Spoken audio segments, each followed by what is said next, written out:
መጽሐፍ ቅዱሳችን አብ ወልድ ብሎ ሲል ስጋ ነው የተሸፈነበት ስጋ ነው ብሎ አይደለም የሚለን የተለያዩ ናቸው ነው የሚለን። ሌላ ክፍል ላንብብላችሁ። እንዲህ ይላል ዮሐንስ ወንጌል ምዕራፍ 5 ቁጥር 31 እና 32 ላይ ብፈርድም የላከኝ ከአብ ጋር እንጂ ብቻዬን ስላልሆንኩ ፍርዴ ትክክል ነው። የሁለት ሰዎች ምስክርነት ተቀባይነት እንዳለው በሕጋችሁ ተጽፏል።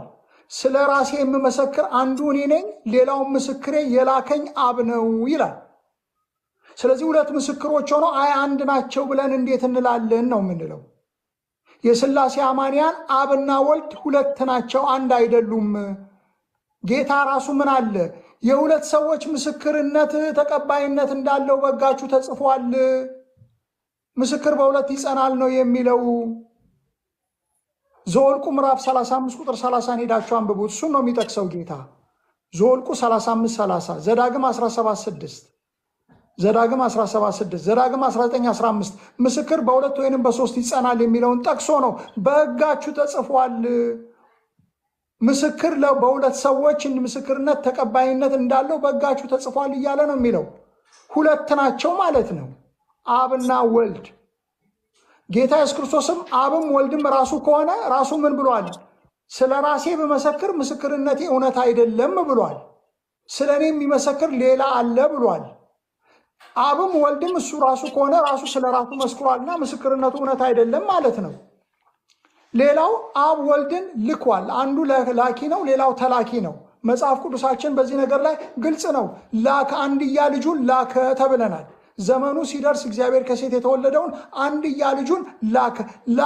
ላኪና ተላኪ እንዴት አንድ ይሆናል ነው የምንለው። ሁለት እንዴት ነው የማይሆነው ነው የምንለው። ሌላው ይዋደዳሉ ይለናል መጽሐፍ ቅዱሳችን። አብና ወልድ እንደሚዋደዱ ይናገራል። ለምሳሌ ዮሐንስ ወንጌል ምዕራፍ 3 ቁጥር 35ን፣ ዮሐንስ ወንጌል ምዕራፍ 5 ቁጥር 20ን፣ ዮሐንስ ወንጌል ምዕራፍ 14 ቁጥር 31ን፣ ዮሐንስ ወንጌል ምዕራፍ 15 ቁጥር 9ን፣ ማቴዎስ ወንጌል ምዕራፍ 3 ቁጥር 17ን የምወደው ልጄ እሱ ነው እሱን ስሙት እያለ አንድ ናቸው አንድ ናቸው። እንዴት ይሆናል? ይዋደዳሉ እየተባለ የሚዋደዱ አካላት ሁለት ናቸው። እንዴት ነው አንድ የሚሆነው? እንዋደዳ ምስክርነት እየሰጠ መወደው ልጄ እሱ ነው እሱን ስሙት እያለ ጌታ ኢየሱስ ክርስቶስ እየተነሳ አባቴን እንደምወድ ዓለም ይወቅልኝ ብሎ እየተናገረ ግፍ ነው እኮ። እንዴት አንድ ይሆናሉ? ሁለት ናቸው። ሌላው አብና ወልድ ይነጋገራሉ ይለናል መጽሐፉ። እንደዛ ነው የሚለው፣ ይነጋገራሉ። ቄስ ተክሌ የሚሉት ለምንድን ነው ታዲያ ጌታ ኢየሱስ ክርስቶስ የጸለየው? ለምን ጸለየ ብለው ሲባሉ የሚሉት ነገር ምንድን ነው? እኛን ጸሎት ለማስተማር ብሎ ነው የሚሉት።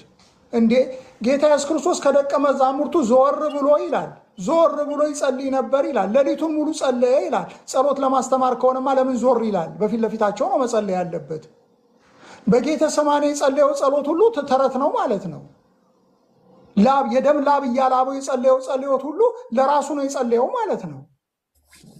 ስጋው ወደ መንፈሱ ነው የጸለየው ማለት ነው። ደግሞ እንዴት ይጸልያል? ዝም ብሎ የራሱ አይደንቲቲ የሌለው ነገር እንዴት ጸሎት ያቀርባል?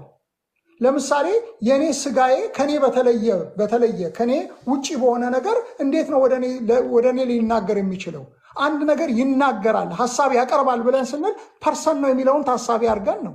ፐርሰን ያልሆነ ነገር ሊናገር አይችልም፣ ሊሞግት አይችልም፣ ሊጸልይ አይችልም። ፐርሰን ነው የሚጸልየው። መላእክት ሰገዱለት ብለን እናነባለን። ሰዎች ሰገዱለት ብለን እናነባ። ፐርሰን ነው ያንን ነገር የሚያደርገው። ሲነጋገሩ የሚገርማችሁ ነገር ሰው ሁሉ ሰምቷቸዋል። የሚገርመው ነገር ላንብብላችሁ ክፍል ዮሐንስ ወንጌል ምዕራፍ 12 ላይ ቁጥር 28 እና 29 አባቶች ስምህን አክብረው ከዚያም አክብሬዋለሁ ደግሞ አከብረዋለሁ የሚል ድምፅ ከሰማይ መጣ። በዚያ የነበሩት ድምፁን የሰሙት አያሌ ሰዎች ነጎድጓድ ነው አሉ። ሌሎቹም ደግሞ መላእክት ተናገረው አሉ። አሁን ሲናገር ሰዎች ሰምተዋል። ልብ በሉ። አባቶች ስምህን አክብረው ብሎ ተናገረ። ወልድ ኢየሱስ። ለማን ነው የጸለየው? ለአባቱ። በምን እናውቃለን? አባቴ ብሎ ነው የሚለው። አባት ሆይ ስምህን አክብረው። ከዚያም አክብሬዋለሁ ደግሞም አከብረዋለሁ የሚል ድምፅ ከሰማይ መጣ ይለናል። ድምፅ እየሰማን አሁን እኛ እዛ አካባቢ ብንሆን አይ ተናጋሪውም ከታች የሚናገረውም ከላይ የሚናገረውም 1% ነው እንዴት ብለን እንላለን? እንደዛ ከሆነ እንዴት ነው መጽሐፍ ቅዱስን የምንረዳው? መጽሐፍ ቅዱስ እኮ በጣም አደናጋሪ ነው ማለት ነው። እስቲ እንደው ሁላችንም እዚህ አሁን የተሰበሰብነው በሙሉ በዚህ ወቅት አብረን ብንሆን አይ ራሱ ነው ብለን እንዴት ልንል እንችላለን? ስጋው ወደ መንፈሱ ተናግሮ ነው እንዴት ብለን እንላለን ነው። ስለዚህ መጽሐፍ ቅዱሳችን ግልጽ ነው። ይነጋገራሉ ይለናል። ቅድም ባለፈውን ባሳየዋችሁ ቦታ ላይ በቻርት አድርገው ምንድን ነበር ቄስ ተክሌ ያሉት? ስጋ የሚባለው ክፍል ወልድ ነው፣ በውስጡ ያለው ነፍስ ደግሞ አብ ነው፣ መንፈሱ ደግሞ ትንፋሽ የሆነው ደግሞ መንፈስ ቅዱስ ነው ብለው ነግረውን ነበረ። ግን የሚገርመው ነገር ስጋው እንዴት ነው የሚጸልየው? ስጋው እኔ ብሎ እንዴት ይላል? ስጋ ብቻውን እኔ ብሎ እንዴት ነው የሚለው? ይዋደዳሉ እየተባልን እንዴት ነው አንድ ብለን የምንለው? ይነጋገራሉ እያለን አይ አንድ ነው ብለን እንዴት እንላለን? ምን ማለት ነው? አንድ ነገር እንዴት ነው እርስ በርስ የሚነጋገረው? ያው የሚገርማችሁ ነገር ለምሳሌ እኔ አንዳንድ ጊዜ በውስጤ ላኩቶ መጥም እችላለሁ። ልክ በዛ መንፈስ ነው ከተባለ ደግሞ መልስ ሰጭም ደግሞ ሌላ እኮ አለ። ልብ በሉ። ለምሳሌ እኔ ለራሴ ተናገርኩ ልበል። እሺ መልስ የሚሰጠኝ ማን ነው? ራሴው እኮ ነኝ አይደለም? ግን አብ ሲናገር ወልድ ነው መልስ እንደሰጠ የሚናገረው መጽሐፉ ግልጽ በሆነ ቋንቋ ማለት ነው።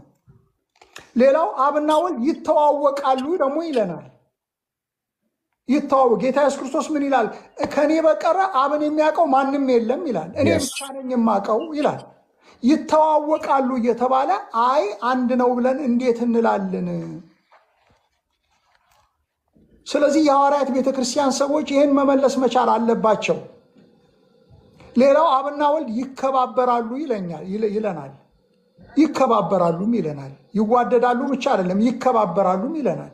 ዮሐንስ ወንጌል ምዕራፍ 17 ከቁጥር 1 ጀምሮ እስከ ቁጥር 5 ሄዳችሁ ብታነቡት ይከባበራሉ ይለናል።